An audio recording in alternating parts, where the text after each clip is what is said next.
Võib-olla sa küsid enda käest, et kas see programm on mõeldud sulle.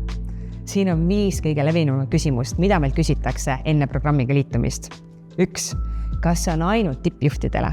Ei ole. Ütlen ära, meie programmis osalevad nii keskastmejuhid, tiimijuhid kui ka tippjuhid. Oluline pole sinu ametinimetus, vaid see, et sa soovid juhina kasvada ja areneda. 2. Kas ma pean enne midagi teadma coachingust? Ei pea. Me alustame täpselt sealt, kus sa oled ja sa võtad nii palju, kui sa soovid ja me anname sulle tööriistad, et samm-sammult kasvada coachivaks juhiks. Kas see on coachi väljaõpe ja kas ma saan lõpetades coachingu paberid? Ei saa. Me ei koolita sind coachiks. Küll aga õpid sa juhtima rohkem nii nagu coach, küsides küsimusi, peegeldades tagasi ja aidates oma inimestel võtta rohkem vastutust. Kui suur on see ajakulu, mis siia programmi läheb? Me kohtume kord kuus avangus ja siis kohtumiste vahepeal kohtud sa väikse toetusgrupiga 1,5 tundi iga 2 nädala tagant. Igalt kohtumiselt saad sa kaasa tööriistad, mida kohe kasutada nii oma meeskonnas kui iseendaga.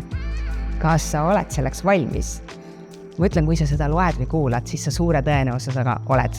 Peamine võti ongi sinu enda huvi ja soov sellest paremaks saada, mida sa teed.